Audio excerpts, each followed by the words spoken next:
मुझे बहुत सारे फ़ोन कॉल्स आए हैं और कुछ पुलिस स्टेशन से भी कॉल आए हैं, कुछ पुलिस कर्मियों के भी कॉल आए हैं, जिसमें मुझे ऐसा धमकी दिया जा रहा है कि तुम जो ये र्यूमर फैला रहे हो, ये वीडियोस अपलोड कर रहे हो, उसको डिलीट करो।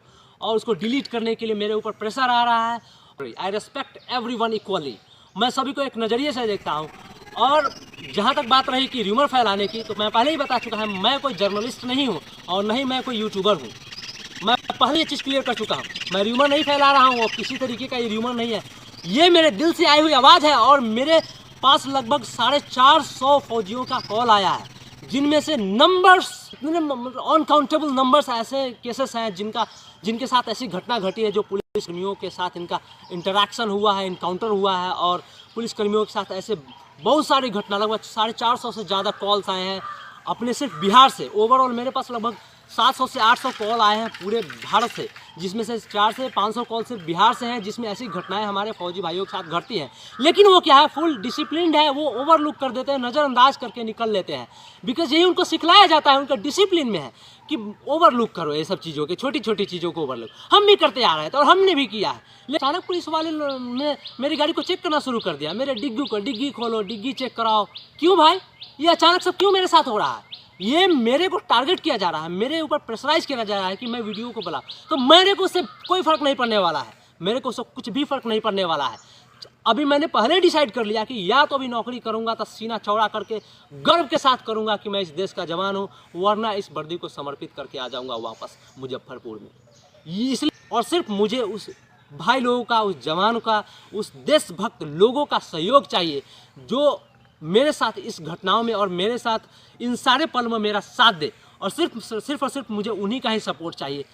आप लोग जो मुझे धमकी दे रहे हैं, पुलिस कर्मियों से मैं ये पूछना चाहता हूँ, आप लोगों ने जो नियम कानून की धज्जियाँ उड़ाई है ना, मैं तो कोई वकील नहीं हूँ, लेकिन एक वकील से मिल करके आप समझ लीजिएगा, जितने आपने नियम कानून की धज्जियाँ उड़ाई है वो तो आपको भी पता है। लेकिन क्या है, आप उस चीज़ को छुपाने के लिए राधे श्याम जी के ऊपर आप बहुत सारे number of cases, false cases आप थोप रहे हैं। वो सभी जानते हैं, वो पूरा सिस्टम में जो दीमक लगा हुआ है ना, वो दीमक सिर्फ आप ही नहीं जान रहे हैं, हर एक नागरिक जानता है भारत का।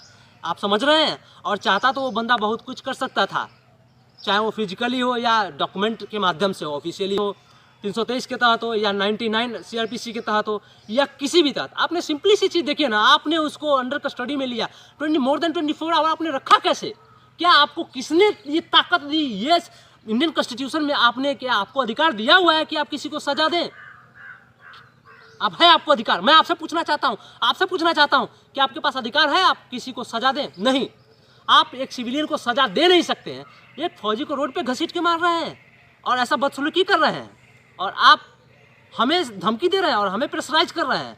कोई फर्क नहीं पड़ने वाला है मुझे।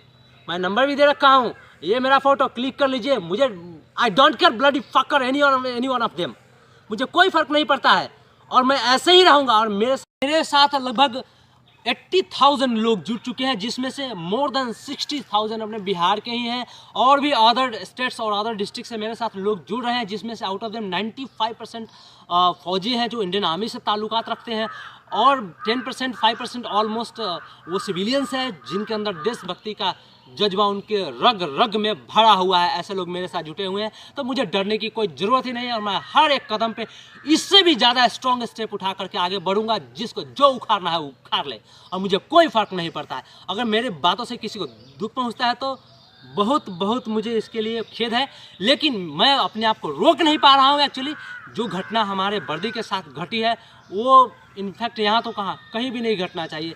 जितना रिस्पेक्ट दूसरे कंट्री में एक फ़ौजी की होती है ना, उसका 5% भी अपने यहाँ हो जाना, तो ये जो लाठी है ना, ये जवान है ना, ये जो अपने झंडे की लाठी है ना, इतनी मजबूत हो जाएगी कि चाइना, पाकिस्तान और अदर कंट्री क्या, कोई माई का लाल इधर आंख उठा करके भी नहीं देखेगा। लेकिन यहाँ तो ऐसी विडंबना है कि इसके विपरीत हो रहा है। तो ये सिर्फ सिस्टम की गलती है, यहाँ के कुछ ऐसे नुमाइंदे की गलती है जो ऐसी घटिया हरकतें करते हैं और ऐसी गंदी सोच रख करके, एक नफरत की भावना अपने दिल में रख करके चलते हैं।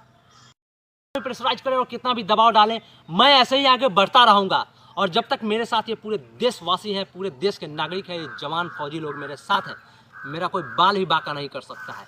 मैं दोबारा मिलूँगा भाई लोग आपके साथ। आप लोग ज़्यादा से ज़्यादा मैसिव एक इकट्ठा होकर के हमारे साथ जुड़े, ज़्यादा से ज़्यादा हाँ इस वीडियो को वायरल करें ताकि बहुत ही भारी संख्या में लोग मेरे साथ जुटे और मेरा साथ दे उस भाई को न्याय दिलाने में और जो जिसने इसे हरकत की है उसको सज़ा दिलाने में। तब तक के लिए जय हिंद।